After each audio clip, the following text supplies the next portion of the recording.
គឺជាអ្វីហេតុអ្វីអូនមិនអាចស្មងបងឬការស្រឡាញ់មួយនេះមិនពាក់ព័ន្ធបេះដូងអូនទើបអូនមិនអាចស្រឡាញ់បើអូនតាំងចិត្តស្រឡាញ់គេហេតុអ្វីធ្វើជាសង្សារបងស្រឡាញ់យកគួរបងស្មានថាជារឿងបេះដូងធានពិតនៅក្នុងចិត្តអូនមានគេហើយ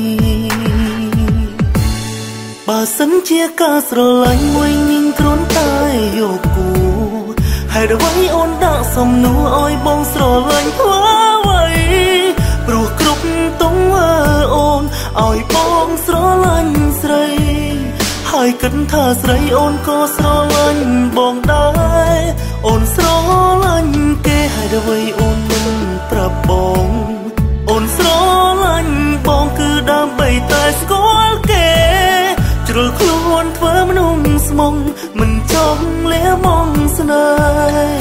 ហ៍ឬព្រោះគេទើបអូនធ្វើជាស្រឡាញ់បងយកគួ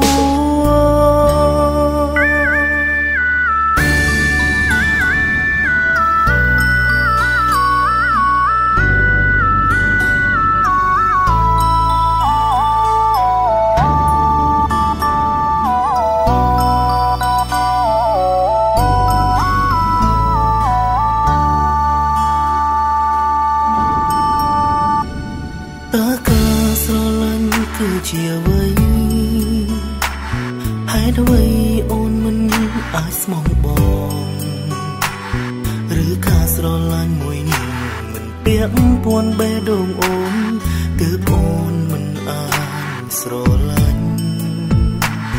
បើអូនតាំងចិត្តស្រឡាញ់គេហេតុអ្វីធ្វើជាសង្សារបងស្រឡាញ់យកគួរបងស្មានថាជារឿងបេះដូងធានពិតនៅក្នុងចិត្តអូនមានគេហើយបើសិនជាការស្រឡាញ់មួយញញគ្រាន់តែយកគួរហេតុអ្វីអូនដាក់សំណួរឲ្យបងស្រឡាញ់ធ្វើអ្វីព្រោះគ្រប់ទង្វើអូនឲ្យបងស្រឡាញ់ស្រីហើយគិតថាស្រីអូនក៏ស្រឡាញ់បងដែរអូនស្រ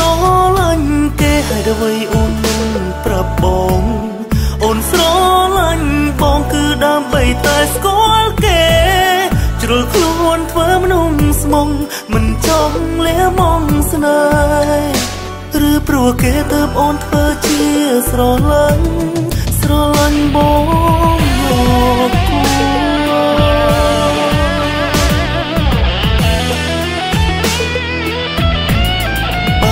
ជាការស្រឡាញ់មួយញញគ្រាន់តែយកគួរហេតុអ្វីអូនដាក់សំណួរឲ្យបងស្រឡាញ់ធ្វើអ្វីព្រោះគ្រប់ទង្វើអូនឲ្យបងស្រឡាញ់ស្រី